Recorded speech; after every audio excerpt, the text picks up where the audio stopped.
We will start the Design for Six Sigma course on this online platform. And then the first topic after the midterm exam is the theory of inventive problem solving, or it's also called as TRIZ.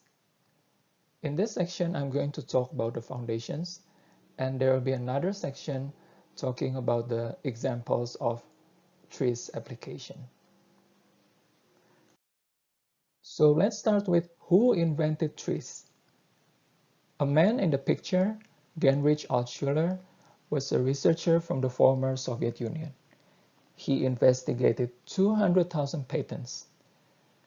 And then among those 200,000, he found that 40,000 of them can be classified as inventive solutions. Or those 40,000 patents offer something innovative. And then when he looked at those 40,000 inventive solutions, he also found out that almost those in all invention problems contain at least one contradiction. So contradiction is one of the most important keywords in the TRIZ domain. What is a contradiction? Well, contradiction means when you try to improve one feature of the system, it usually will make another feature in the system worse. So there's a contradiction. You want to improve this feature, but then your attempt will make the other feature, let's say feature B, becomes worse. And then according to Altschuler, the level of invention often depends on how well you resolve the contradiction. The better you resolve it, the level of invention becomes higher. Or in other words, the better you solve this contradiction, your solution becomes more innovative. So the researcher, Altschuler, divides the patents into 5 levels of inventions. On the first level, the lowest level, he said that these solutions, they only provide narrow extensions or improvements of the existing systems. Usually, this type of invention only enhance a particular feature or strengthen that feature. For example, if you want your house to be better insulated, let's say in the winter, you want your house to be warmer, then what you may do is just increasing the thickness of the walls, such that now the cold weather from the outside cannot get inside to your house. However, the contradictions itself are not identified or resolved, because when you increase the thickness of the walls of your house, it means that your house becomes smaller, right? Because the walls are thicker, so the area inside your house becomes smaller. So it's kind of solved the problem, but it doesn't solve the contradiction. You want a bigger house, but you also want a warm house. You don't want the cold air coming from the outside. The second levels of invention offer small improvements on existing system.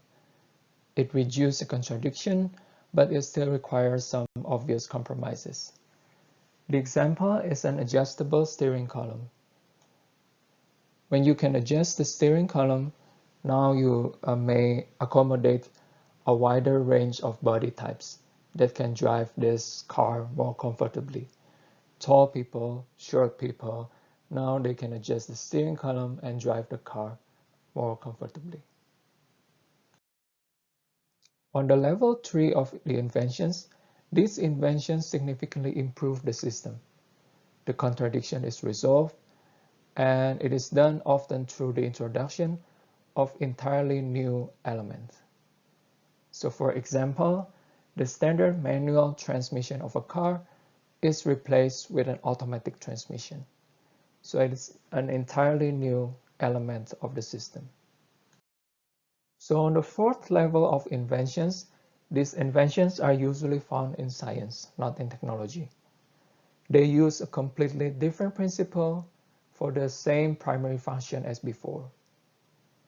So now that we have a new system, the contradictions that we have in the old system, they do not exist anymore. Let's take a look at the example of a key ring. So when you want to put a key into the ring, you want the ring to be opened up easily or loose enough such that you can put the key inside the ring easily. But then once you have put the key into the ring, you want the ring to be tightly shut such that it can hold the key tightly. Now there's a contradiction. You want the ring to be loose enough, you want the ring to be tightly shut. So now we may use a thermal memory or shape memory methods to create this ring. So how does this shape memory method work? So when you put this ring into, let's say, hot water, it will open up and will become loose. So you can put the key inside the ring. However, once you've taken this ring out from the water, it will go back to its original shape, which is tightly shut and does not allow the key to fall out of the ring. On the highest level of inventions, level 5, usually it involves a new discovery in the science. For example, lasers and transistors.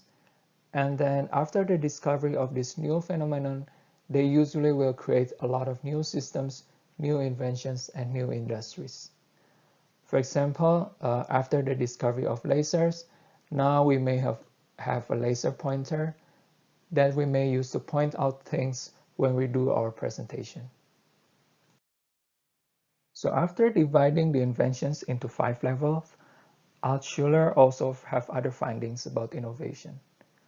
His first finding is that, well, there are a lot of innovations.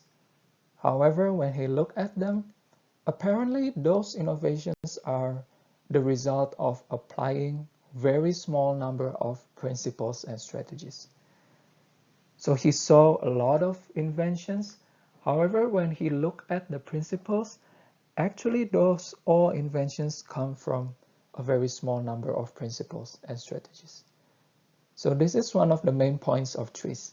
It says that based on the small number of principles, you may actually solve a lot of problems and create inventions.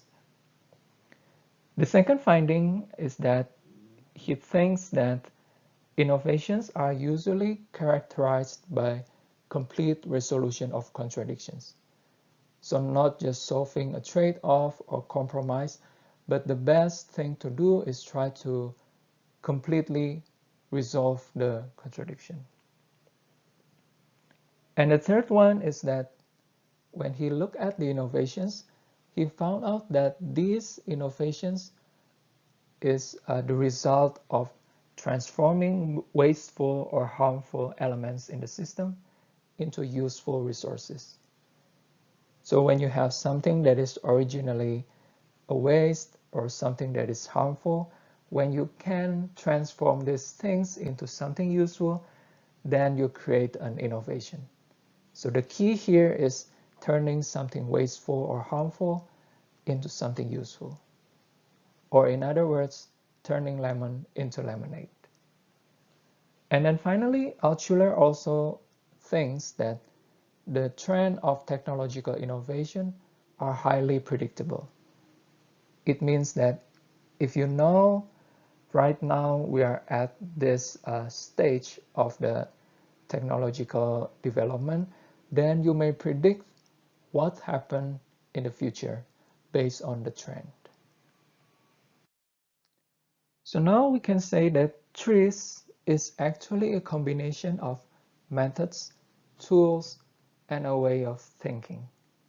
The goal of TRIZ is to achieve the absolute excellence in design and innovation.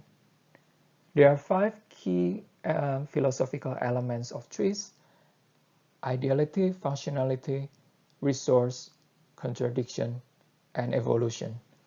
We will discuss each of these elements one by one next.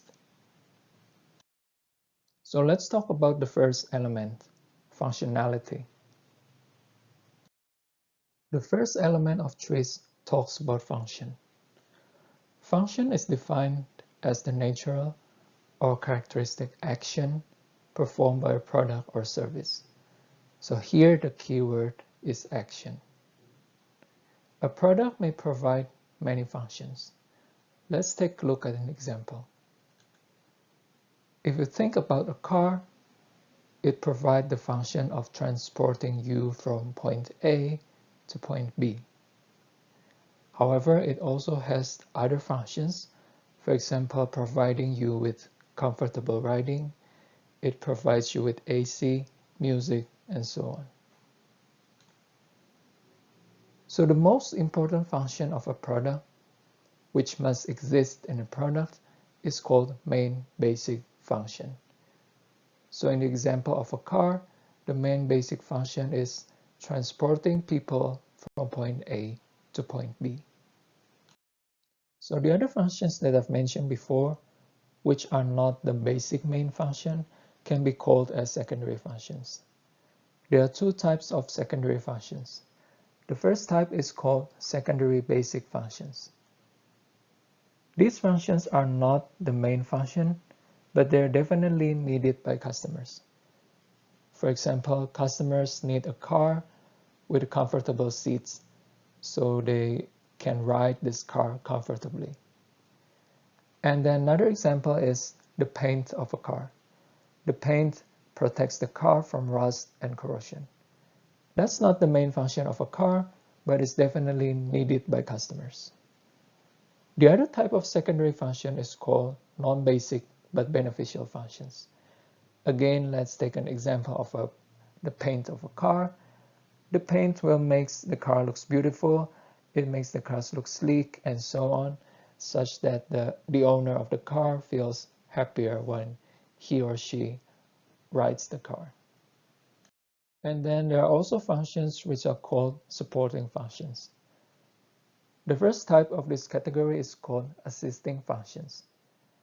So for example, the engine suspension system, it provides the function of locking the position of the engine in a car.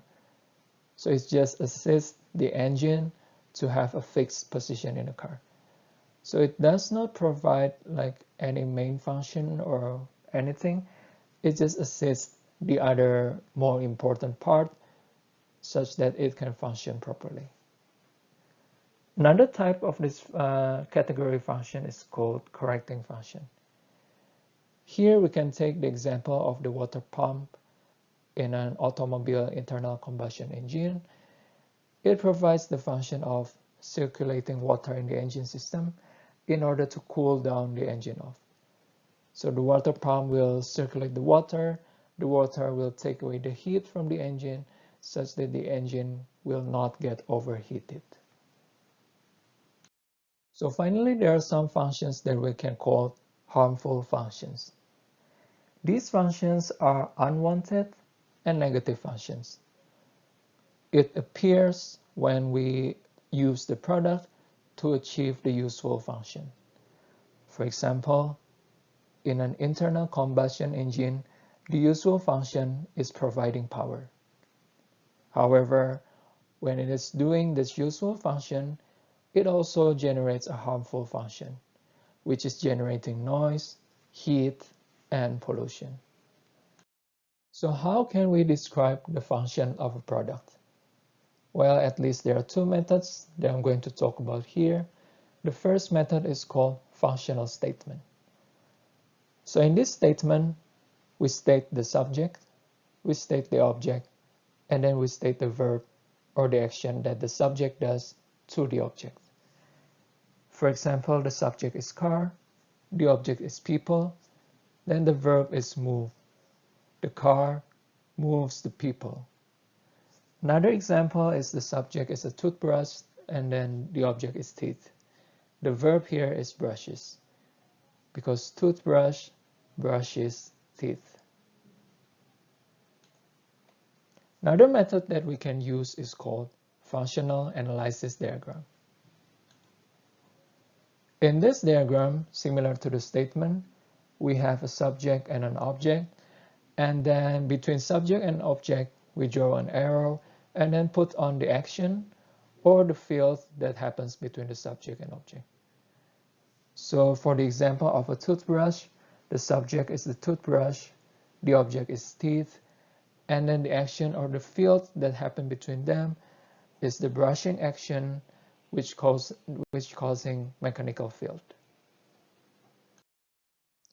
In the functional analysis diagram, not only we can describe the function that happens between the subject and object, we can also say whether that function is normal, insufficient, excessive, or harmful. So we may describe all these actions by drawing them with different types of arrow.